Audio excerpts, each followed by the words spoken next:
Yeah, I think it was someone said about like Celine Dion that they were like, Celine Dion had two trajectories in life. It was like pop star or soccer mom or something like that. And they're like, can you imagine that after like soccer practice, like they all do like pizza and karaoke and suddenly like Celine gets up there and just like blows the roof off the place?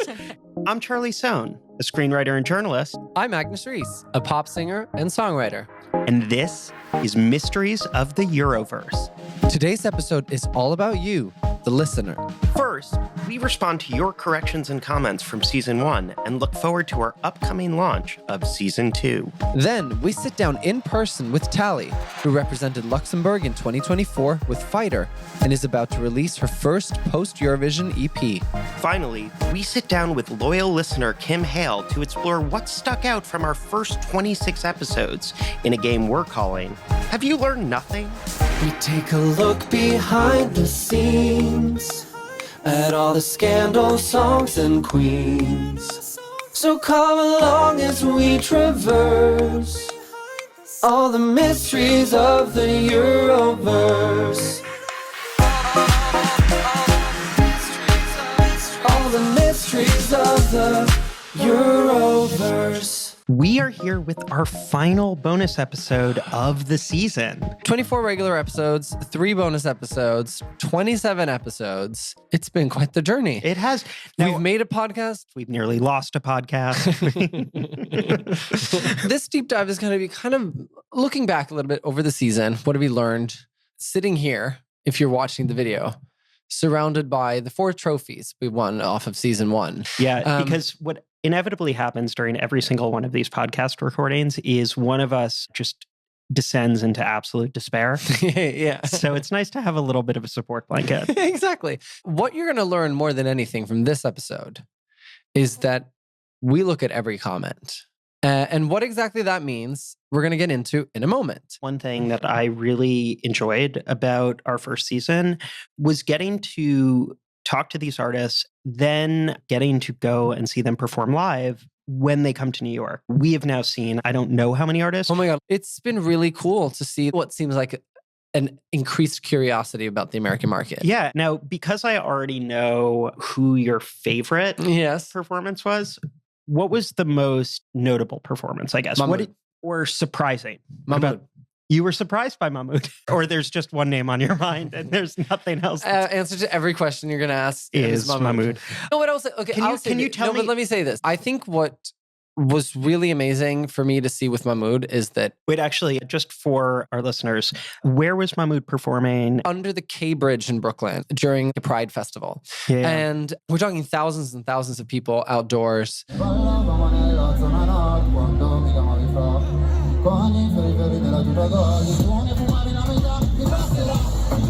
People are like drunk, maybe on drugs. It's high energy. But I think what really surprised me was to see that his like real, like sort of very ballady, soft kind of falsetto moment he took as well there. And it was captivating. And I was going to say the room went quiet. The under the field bridge went quiet. Yeah. That kind of is what the experience of Eurovision is. Absolutely. Often, right? You're coming from, probably playing bars and clubs, and then suddenly you're in this arena space, and the song you've gone with could be an intimate ballad, and you have to find a way to make it work in that space. And the thing is, like, Mahmoud has gone through a really tough time. And thank God you were there for him the entire time. But, like, he released an album that was quite ballad heavy and much darker than his previous material. And to still bring those moments, I think is amazing. Mahmoud was playing in a space where there were other artists. It was not at all a heavily Italian audience. Sure. It was not a heavily Eurovision audience. Going to see Kalush, for instance, was a heavily Ukrainian crowd. Yes, so much so that all the talking they did in between songs was in Ukraine. Yes. And similarly, like Sertab, heavily Turkish audience. Yes. Then on the other end of the spectrum, there was Måneskin, right? Which basically was packed MSG. Yeah, packed MSG. Like, obviously not an entirely Italian audience. Not only that, they didn't sing in Italian. Which is why, like, the most interesting concert for me was Rosalind.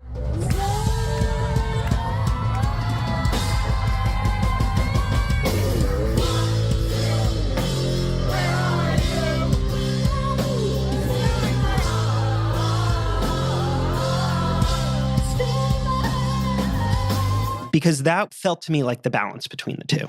Right. It was very heavily Armenian audience, but she's speaking in English. She started with the set she was doing with Ed Sheeran. I turned behind me and it was these like Armenians who loved Rosalind and were very happy to see her in Eurovision. And then, in front of me were these American teenagers. As these acts come to America, how do they square their sort of expat communities? Right. With wanting to sort of puncture like a more sort of general American audience. And actually, I think in the interview with Tali, like I think we caught her at a great time because she's about to release a new EP. Right. She's about to figure that out. But, our journalistic integrity is very important here at Mysteries of the Euroverse. Yes.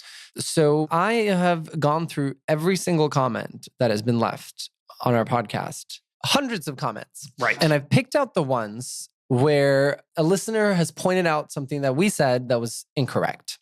So I'm going to read you the comments and we can have a little chat about how we were wrong or how something is nuanced. I promise to be very, very defensive the entire time. Perfect. That's what I hoped. It's what you've experienced. So our first correction comes in episode 3, Pop, Power, and Politics. The comment says, note that the 2019 postcards were not actually filmed in the occupied territories. Wee Wee Blogs has an article on this. So now, for context, we're talking about when Israel hosted Eurovision in 2019. Yeah. And the postcards being the little clips of the country that you see while they reset the stage for each artist. Yes. This actually was really interesting because there is this Wee Wee Blogs article that the commenter referred to.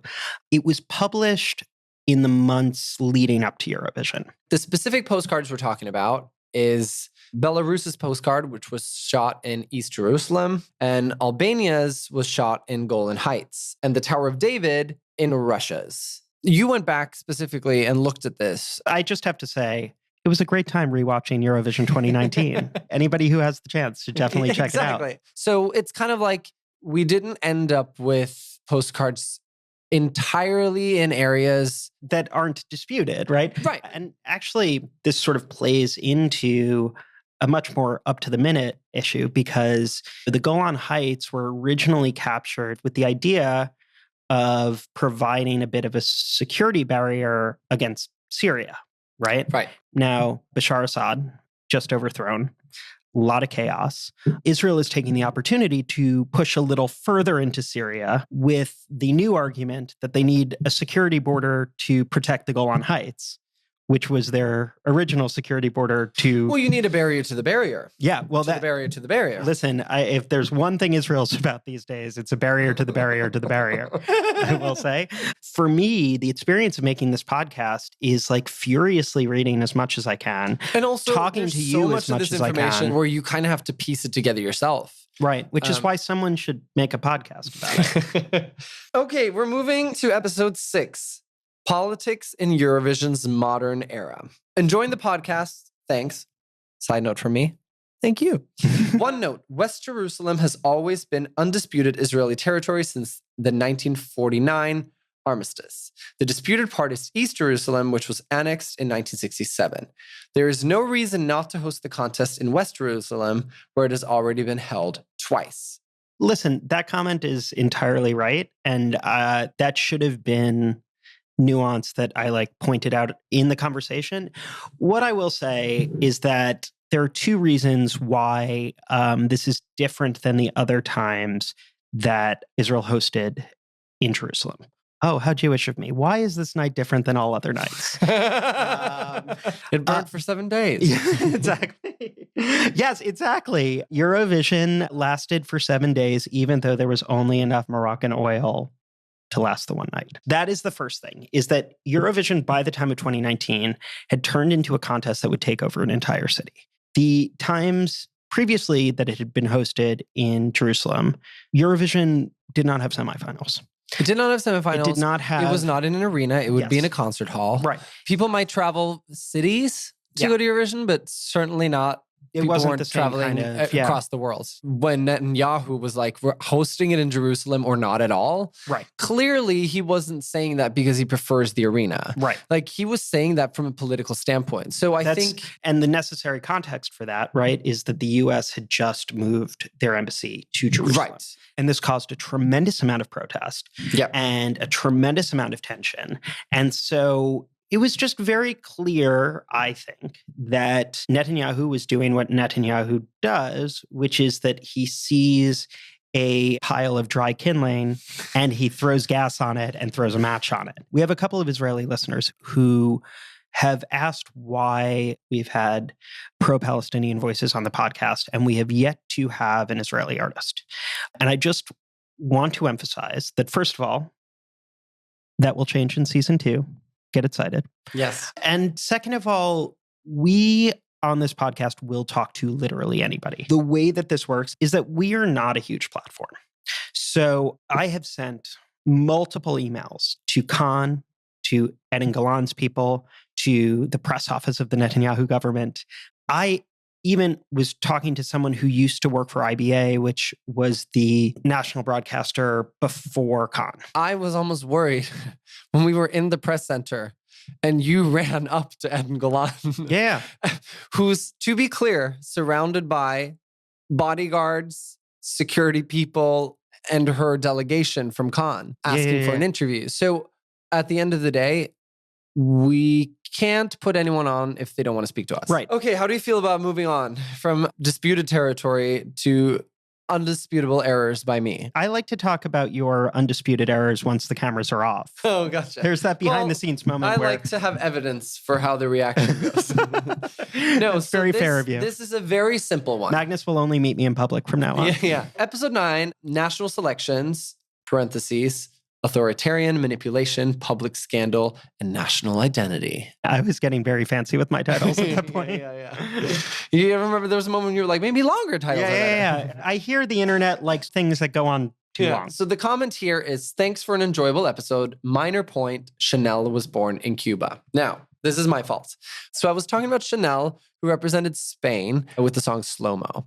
The point was that, she's not from Spain. And just to clarify, the reason you brought that up was she faced a fair amount of what I would call nationalist sentiment when she was selected to represent Spain because she wasn't from Spain. Right. Now, I said she was from South America. Yeah. Obviously, the common points out she's from Cuba. Now, I knew she was from Cuba. My error was thinking Cuba was in South America. When in reality, and tell me if I'm getting this right, it is in Israel. Oh my God.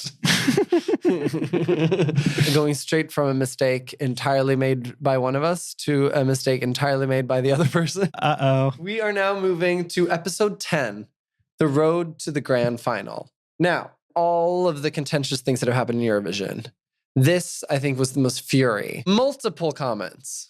The first one stating, I'll think you'll find Ronnie Carroll won the UK final twice in 1962 and 1963. Yeah. Cheryl Baker was a double winner also in 1978 and 1981.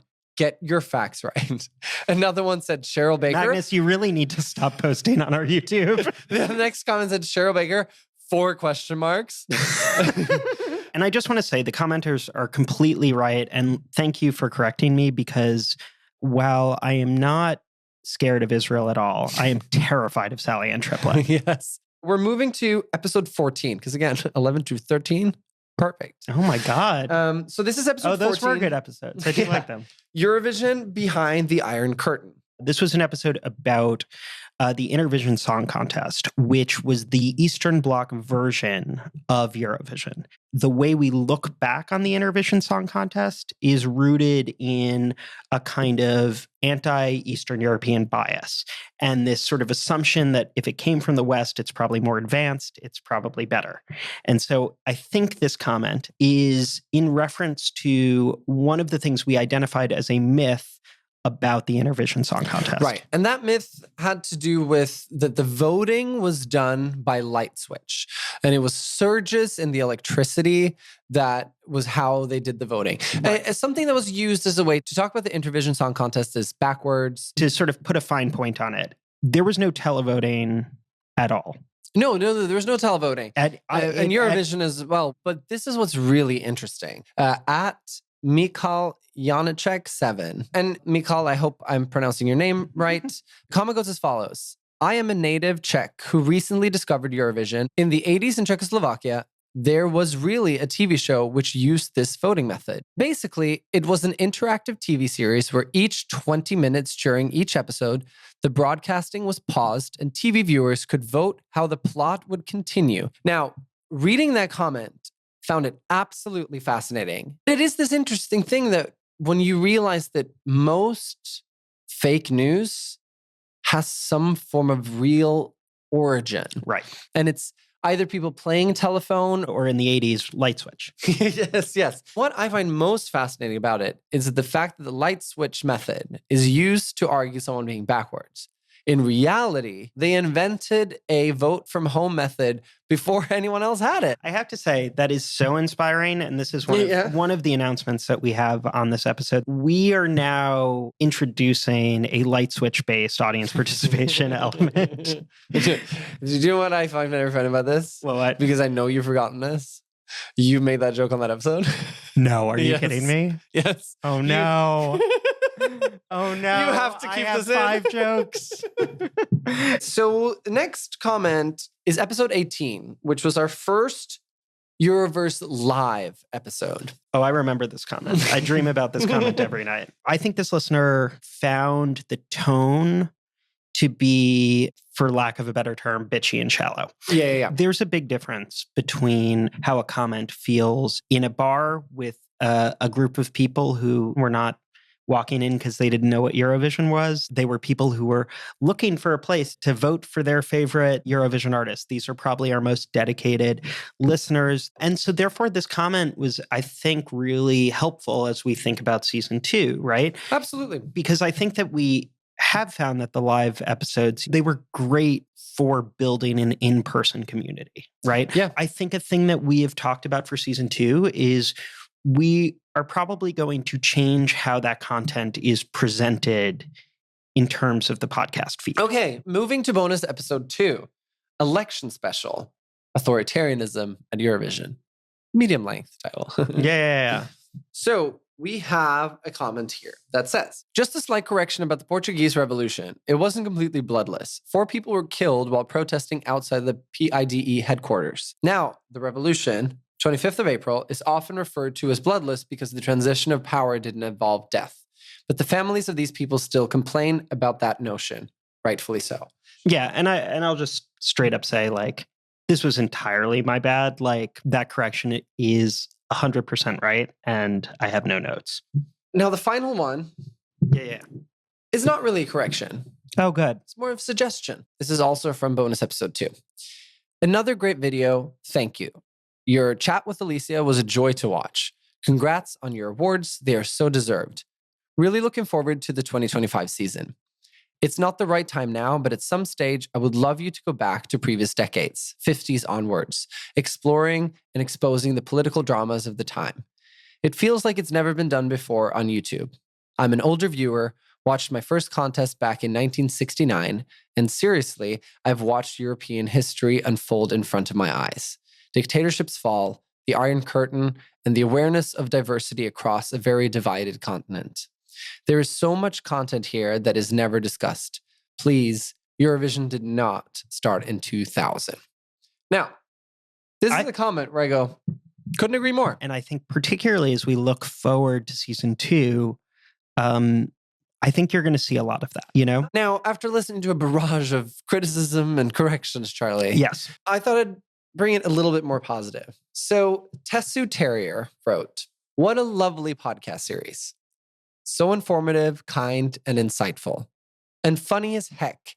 And with such high-profile guests, I genuinely can't understand why you don't have millions of views and a heart emoji.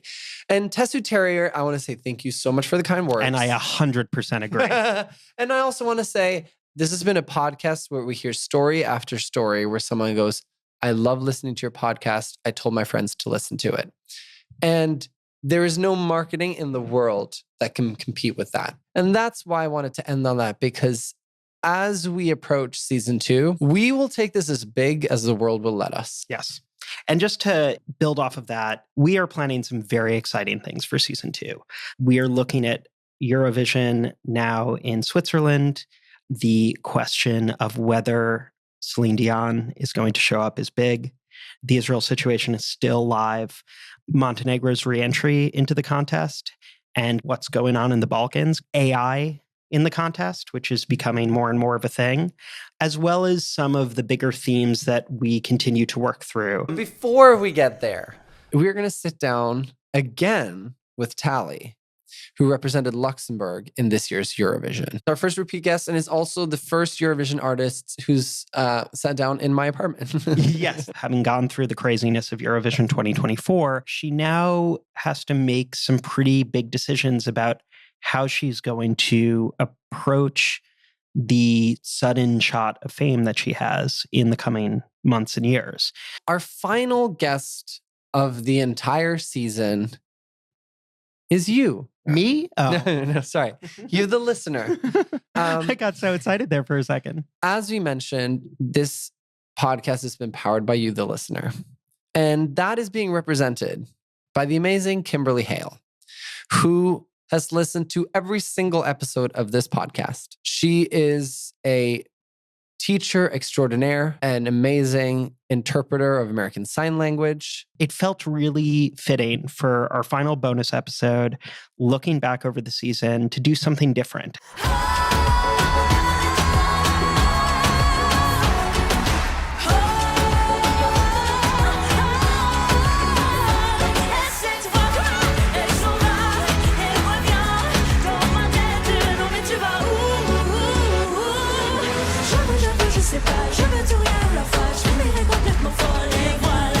We are here with Tali, who represented Luxembourg at Eurovision 2024 with the song Fighter.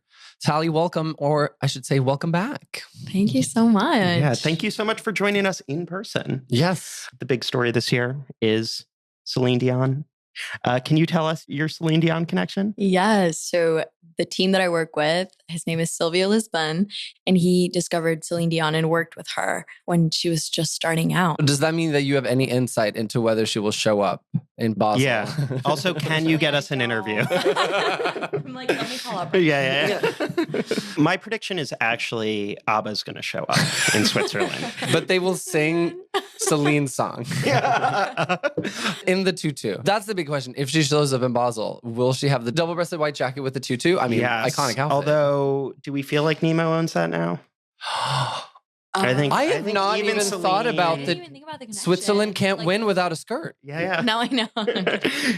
Tips you can use here on Mysteries of the Universe. But actually, that is a perfect transition to our first topic, which is Eurovision 2024. So last time we talked to you, you were preparing to go to Malmö, but you had not been there yet. Before the Eurovision, I was just a girly in my New York City apartment, working 4 survival jobs, trying to pay rent, writing music. Right.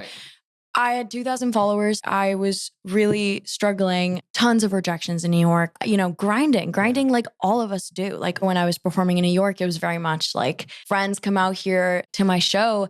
The difference, just the fans alone, so cool. Like I have fans. When you talk about performing in front of those 12,000 people think, okay, there was a semifinal and a final. So, wow, you got to do that twice.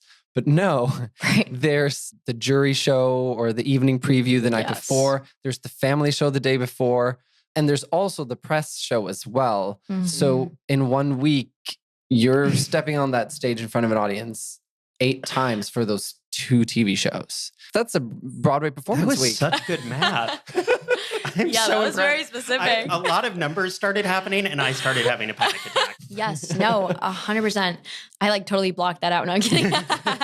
No, personally, I'm very grateful that we had that many performances up until the televised international version, because practice makes perfect. And I think that if it would have just been, hey, you have this one chance to be on TV and you have maybe 2 rehearsals, I think I would have been shitting my pants, really. But yeah, it was very intense, especially voice-wise, to go from all of these press interviews constantly, because they're like, okay, it's going to help the voting. Come on. You can do one more. Just the intensity. like mentally of what that is. I mean, I think they say that Eurovision is the most rehearsed TV show in the world Really? because it's Wow. like, No, it's just like I still learn things from you every day. It's really beautiful. I love that. so one thing that we noticed, and certainly for me growing up in Norway, was like the heightened security presence. How do you feel like that affected preparations for the big show? The most important thing for me was that all artists and everyone felt safe. Right. Yeah. Like the audience, everyone. They checked everything. Like you would have to have the badge. Even my dad, who was like, you know, had this accreditation, like he couldn't go into, like it was very Oh, secure. that's wild. Yeah. Yeah. I also had a bodyguard, which was surreal for me. Wild. Yeah, again, from So 4 that survival was- jobs in your small New York apartment to bodyguard. And so my friends, like, this is crazy. I can say it now, but I had like a different name. And like my friends had to call me by that name. And like I would wear hats and like nothing Eurovision themed, like nothing that could scream like Tali fighter Eurovision. So it was surreal. The weirdest thing was like when my friends were in the picture, my New York City friends were like, Tali. And then the bodyguard would be like just different names, like Sophie Clark, you know, whatever. I can just imagine that with the like very quick going from like 4 survival jobs to then have to be Yeah. like, you have to use my code name. Literally insane. Must feel like being Hannah such a Montana. dick. Really? Now, are Like- you allowed Yes. to Wait, now wait. reveal the name? Yes, I can. It was Sophie. I just love the name I love Sophie. that. I'm sort of like off of that because, you know, there were all of these reports of like tensions backstage among certain artists. Like, Yeah. I mean, my sense is that wasn't a thing that you were too wrapped up in. Did you witness any of that? Did you feel any of that? Like, what was the environment like backstage? Yeah, thankfully, I was like, peace, everyone. Like, let's all have a good time. There was a lot of tension backstage between artists for sure. I'm a very empathetic person. So if Right, I so tap get into drawn into anything that. at all, I like immediately, like, you would watch me sing Fighter and sob, like Yeah. in the middle Yeah. because Which would have been a choice. Yeah. I will never let you down. They're like, is she a fighter? I don't know. Like, I love the choice. Love the choice. Yeah. Thankfully, I never had Twitter. My label actually made a Twitter under my name, like just for the voting. So I was Great. like, Slave, Yeah. you do that. The bodyguard was yeah. managed. Sorry. yeah.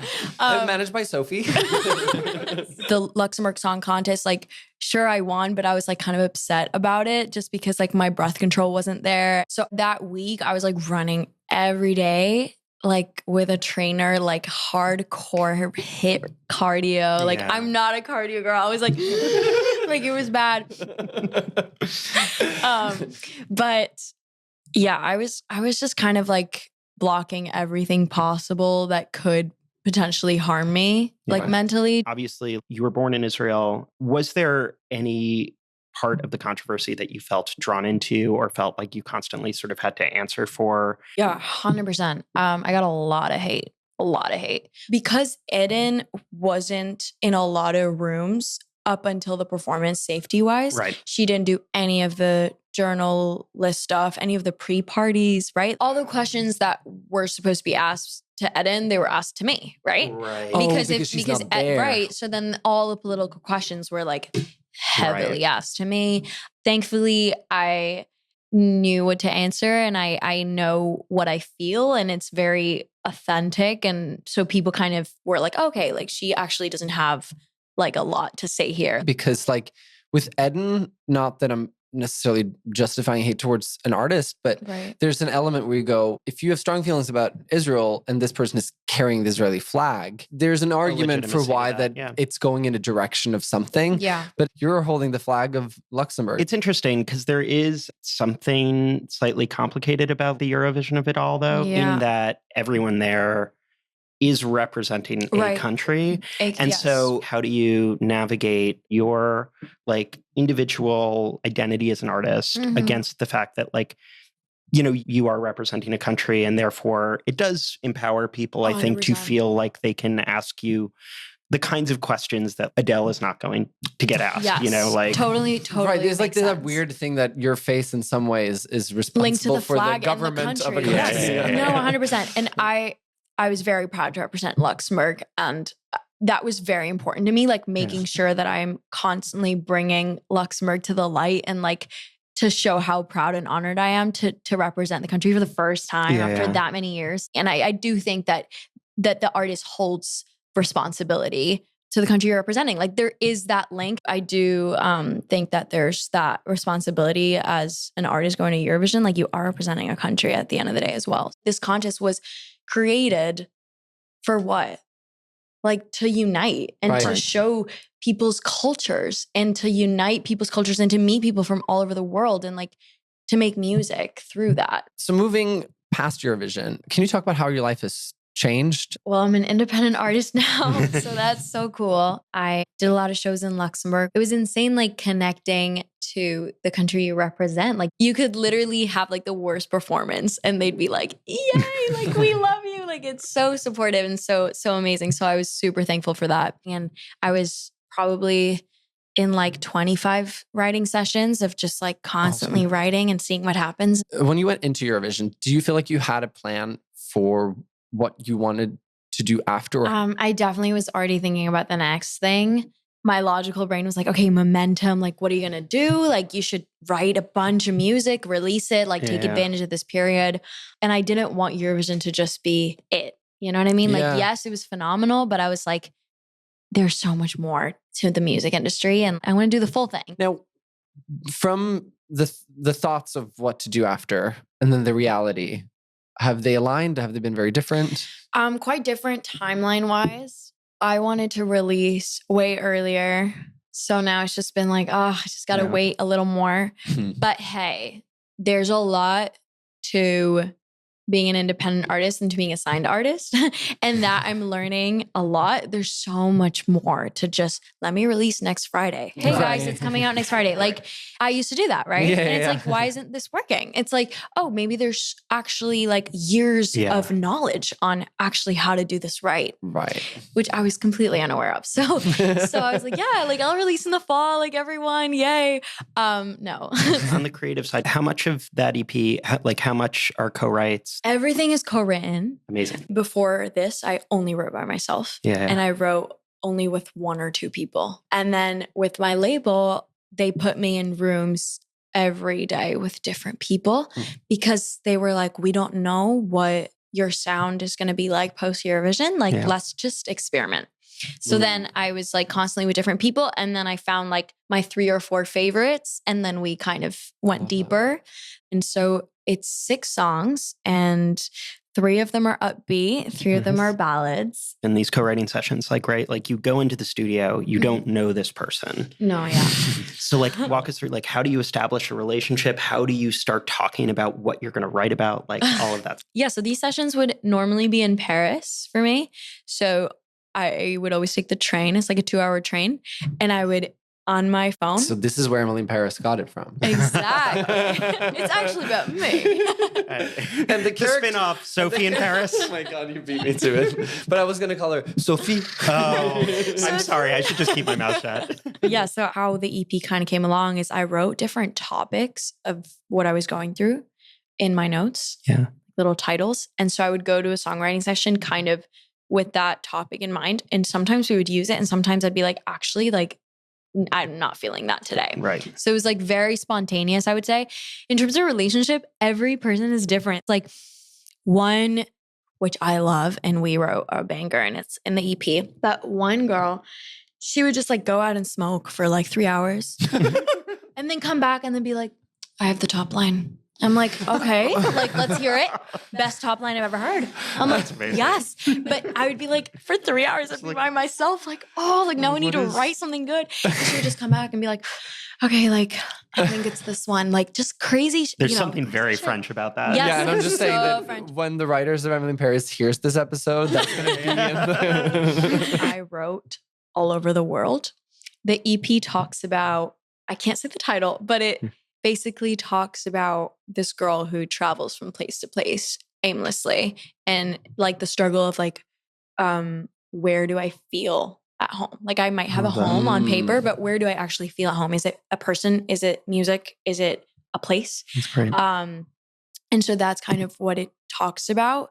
And we wanted to really recreate this with the writing. So I actually traveled a lot. With your EP coming out, there's so many Eurovision artists we've spoken to where they're like, here's this one song that I'm so famous for. And how do I follow that up? And especially if they feel like some of their music maybe goes in a little different direction. Yeah. And that sometimes there's a lot of stress linked to this. Like, what do I follow it up with? Yes. 100%. I feel the pressure more now.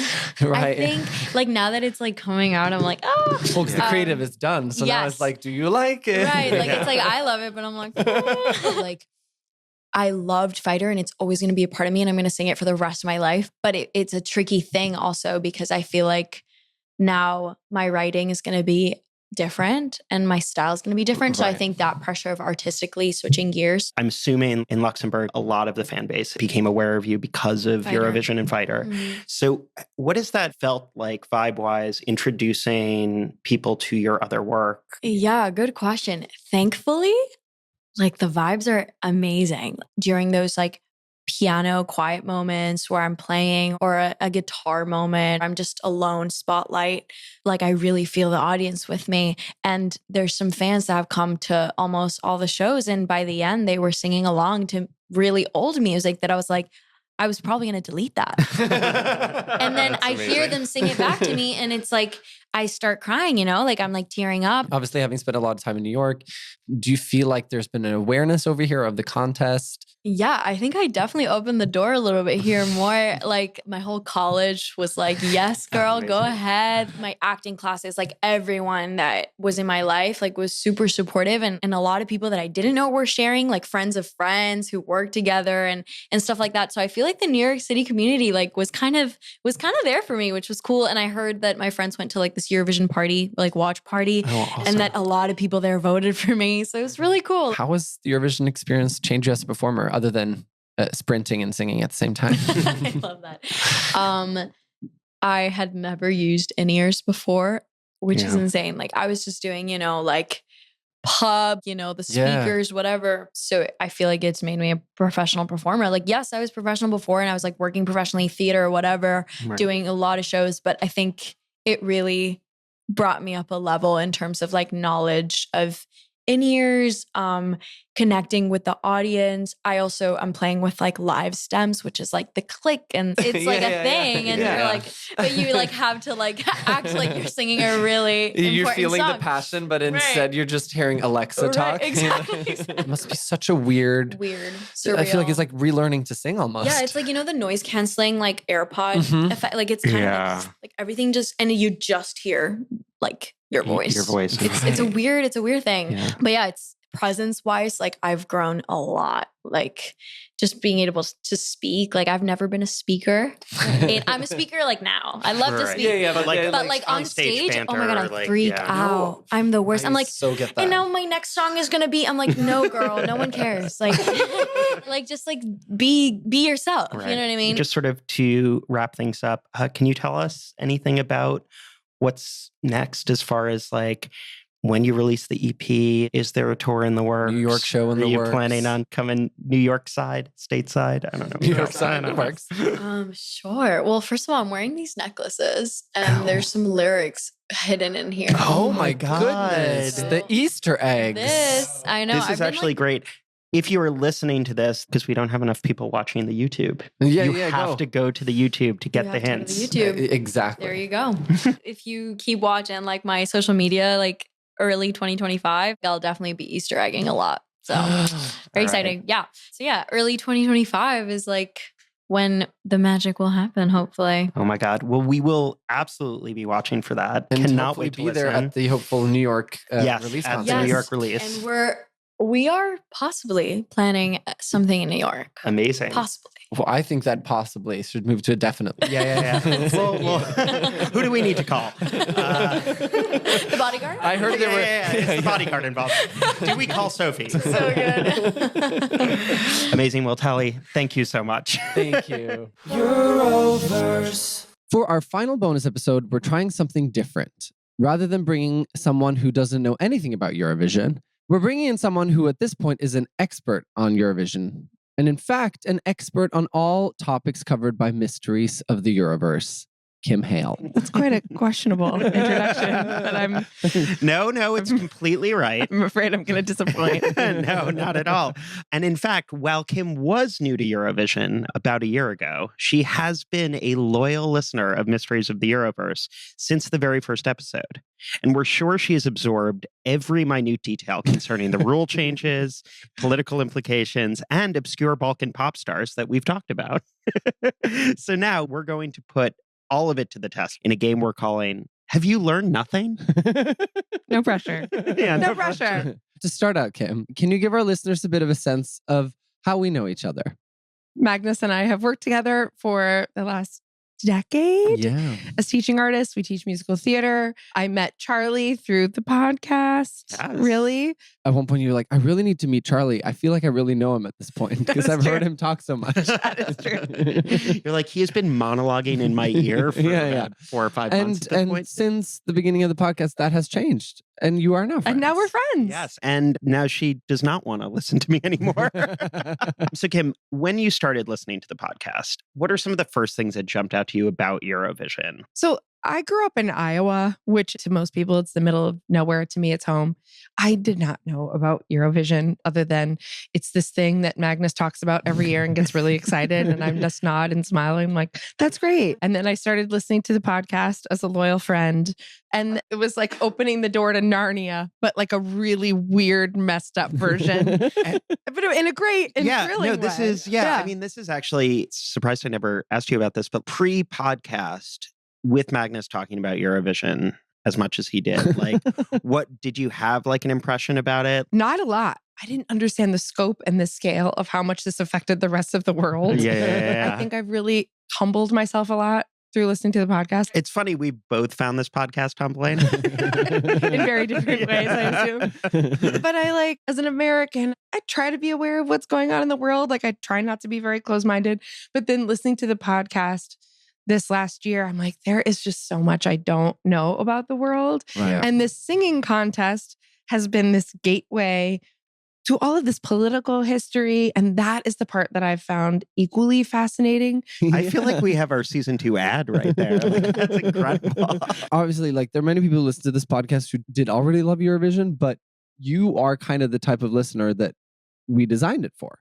Can you talk a little bit about any favorite artists or stories that you picked up over your first year? Well, As a Eurovision there's an head. obvious one, which we know about because I'm obsessed with Theodore Andre. He represented Romania in 2023. Can you sort of characterize how that experience went for him, just in case listeners missed that particular episode? Well, he was this very young artist who grew up in Romania, watching Eurovision and just really idolized it, and then was surprisingly chosen, and then experienced this like awful treatment by what's the name? The broadcaster. The broadcaster. Yeah. Like that they just gave him no power at all, treated him like a child, completely kind of sabotaged his performance. And he was just so endearing and honest. I just assumed wrongly that artists who got into Eurovision got to perform what they wanted. And it was a real insight into the whole kind of inner politics of the people who control these artists. Yeah. And they basically forced him to perform with volcanoes on stage, which had nothing to do with his song. With the song, yeah. And they didn't tell him about it. And he's like, what happened? Why are there volcanoes? And I have listened to that clip of the podcast probably 1,000 times. I listened to it twice this morning because I just love that reaction of like, this is not who I am as an artist. And also it's a great when you're in the middle of like a situation that you don't know what's going on to just shout out, why are there volcanoes? That's life. And that is what Kim does now. I do. If something doesn't make sense. Why are there volcanoes? Stick a pencil in your eye. Stupid. They're like so stupid. Not like small stupid, like big stupid. And for our listeners, these are other direct quotes. Yeah. I mean, obviously I loved his funny comments about volcanoes and things, but also I was like, what an amazing human to just be this honest about their experience growing up. to actually openly speak out against the broadcaster. That was really the episode that kind of hooked me in, because then I was very interested in the journey of these artists. And I thought that that was something that the podcast did so well, was you let the artists really speak for themselves about their experiences and set a tone where they could really open up. And I loved that. You felt like in every episode you were really getting to know these people. The one other thing that we just wanted to get to before the game was you actually, after listening to the podcast, went to a Eurovision watch party. Yes. Can you tell us a bit about that? Yes. So I have a dear friend who his husband is British, and every year they host a Eurovision party. I have apparently been invited for many years, but I don't really remember this. He was like, I invite you every year. Now you're interested? I was like, well, there's this podcast.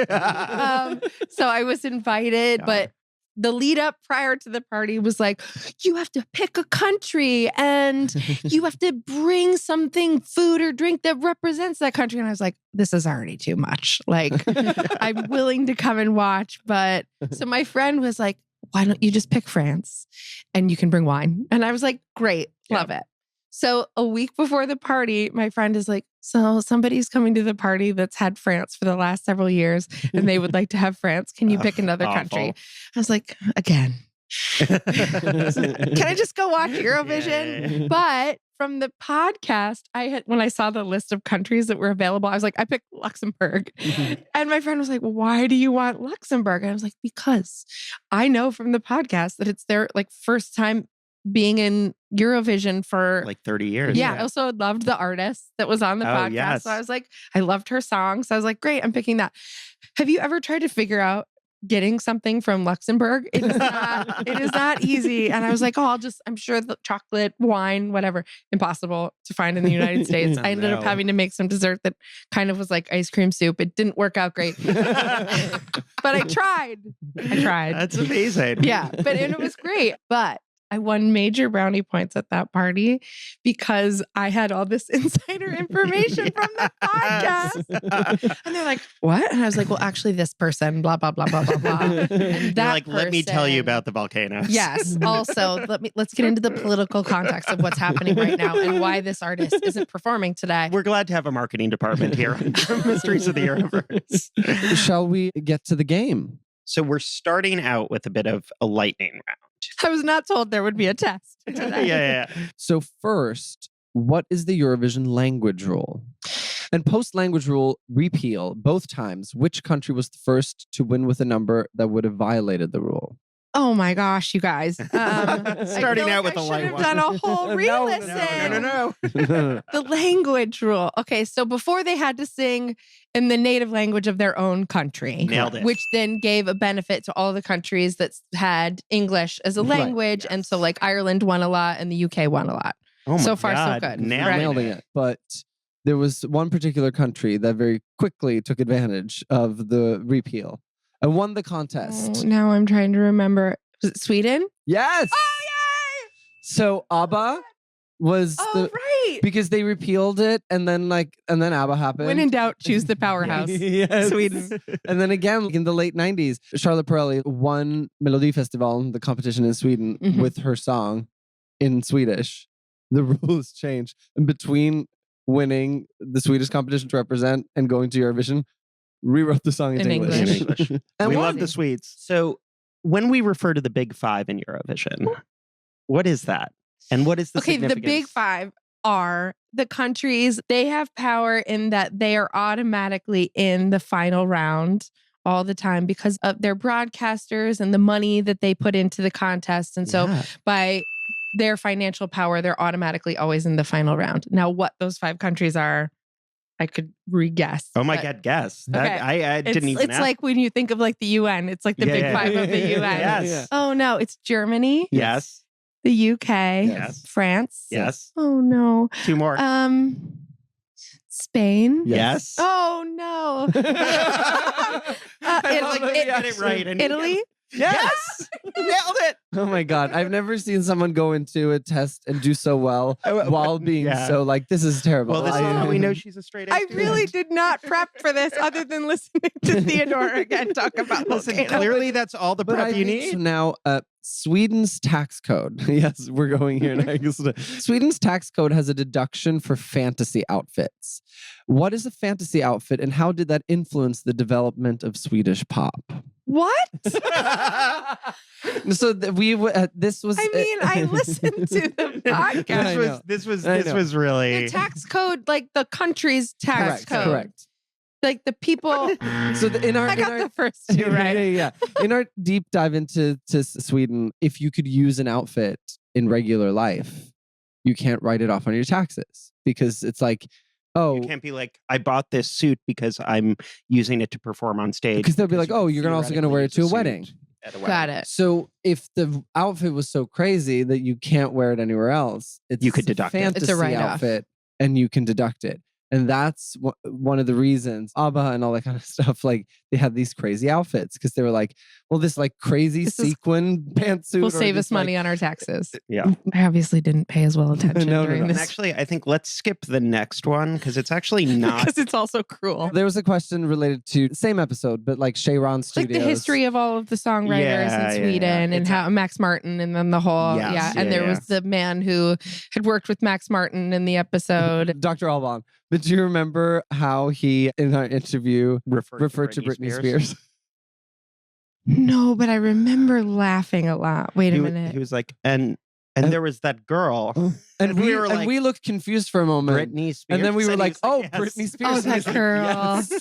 That was a great interview, though. He was so... I mean, what a trip. So what are as many reasons as you can think of why Eurovision is gaining popularity in the US? Social media. Yes. TikTok. Yes. The ability to go viral as an artist absolutely is really YouTube. You have access to the rest of the world in a way that I didn't have growing up and most people. Yeah, it's like you don't have to watch the full 4-hour broadcast in order to find these songs. Everybody is consuming content in snippets. Yeah. So these artists can put themselves out there, right? It's like Theodore's talking about the music video. All these artists release videos to get the song out before the contest, which I also found fascinating. The way that the songs are like promoted in the lead up instead of like unveiled at the contest. Yeah. That was surprising to me. It is very much like when people talk about award season and you know that they're like, oh, you can't win an Oscar without a campaign. Right. So I think, are we ready for Kim to watch her first song? Yeah. Let's watch this the first is song number 1. Okay.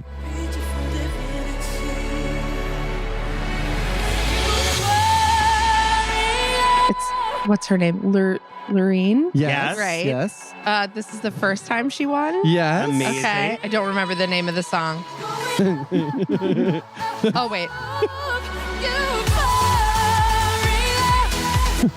Do you still not remember Euphoria. that? It took me a second. I was like, what's the name of the song? actually, the timing was so perfect. it was She went like Euphoria. I don't remember the name of the song. Amazing. Should we jump to the next clip? Yeah, you want to nailed press that one. number So two? this is number 2. When strangers are coming, they come to your house. They kill you all and say we're not guilty, not guilty. Okay, so there's a woman. You let she cries. Oh, I remember this woman. I'm waiting for the chorus Yeah. to try to remember. Help me out here, girl. No. It was great because you're like, Let's get to the chorus. Let's get to the chorus. And I was like, I'm not sure the chorus is going to help you with the title of this song. And then I'm like, what are all these she things? switches languages. And that's just. But she's the woman that is singing about against Russia. Yes. All right, so I know that. She Ukrainian. No. Yes. Right. Ukrainian. And was a guest on the No, I knew podcast. from the very first line. Yeah. Like the Yeah, they come to your house. Yeah. Listen, you picked up on it faster than Eurovision did. Yeah, exactly. Because they were like, family is this- history. There's no political songs. Yeah. Okay. What's her name? Jamala. Jamala. Yes. And the song's name is 1944. Right. It's fascinating Yeah. to see her. I've never seen her. It's her, I'm old Jamala. school. I only listen. And just to, plug episode 3, which features Jamala. I mean, one of the most crazy stories that I think we've had on the podcast is she had to sneak out of the country and her like Sound of Music style going through the hills. And not just that, like her album, Karam, which she had been working on for 10 years. Was trapped in the Ukraine. Yeah. Right. And he literally went and saved it in the middle of a building being bomb. In the words of Celine, it's all coming back. Next video. Some people tell you the stories to drag you down to the knees. Oh my. Tell you to I thought at first, I was like, it's going to be cha-cha-cha just because I'm of the minority that does not love cha-cha-cha. So I was like, you guys are going to throw this in and just be like, no, this is the thing. This is a cruelty-free interview. Oh, Cruelty-free. questionable. That question number 3 about Sweden. And That's fair. I would call that cruel. Okay, let's go back to these ladies. It's very disco. Lots of magenta and sequins and This is bubbles. one I and will like say- bubbles everywhere. This one I will say is one where the chorus is going to help. Okay. Yeah. Oh. Yeah. We don't want to put in. Yes. We don't want Putin. Yeah. Yes. Do you happen to remember the country that this came from? This is like Georgia. Yes. Oh my God. Kim, this is very impressive. Do you want to play? I do have a bonus. Just hit play. Just hit play. Yeah, well, this is just going to be a pure reaction. No. There's no question associated with Okay. this. Oh. Why are there volcanoes? Oh. Now, have you ever seen this? This I have seen. Okay. Well, I had to. I had But to it's be not like, easy what to did find they do because to they this? blocked the I know. It's a great song. Yeah, the stage design, not so much. Not great. I agree with Yeah, there's just like weird bodies trapped in lava. Yeah, it's a little And then confusing. I love liquidy when he speakers goes. behind him. He was just like, I just felt like I had to do a lot so that you didn't look at that shit. I forgot that part. I will say, as a non-Eurovision performance, I actually love it with the acoustic guitar. I think Right. it's so Totally. great. I actually prefer it. Well, Acoustic. because that's one of those things where it's like the idea came from he did a like live cover at like a radio station or something, right? Yeah, and So then they it's were like, in "You're that doing that." environment, I could totally imagine it. you Yeah, know, like but- he created both versions, Yeah. but then they tried to force it on it. This poor young man I having to do all this with know. lava behind him. No, like it's like it wasn't even small stupid. no, it was like stick a pencil in your eye. Big stupid. Stupid. I love you guys for gift. This is a gift. Yeah. Thank you for coming on the podcast. Now, Kim, you came into listening to the podcast with very little awareness of Eurovision. That's an understatement. You now are a Eurovision expert. Again, as this questionable. has proven, Yeah. what are your takeaways? It's been a weird and wonderful journey. No, very eye-opening. Yes, it's a singing contest with crazy costumes and hamster wheels and Yeah. fire and volcanoes and all kinds of things, and spinning tops.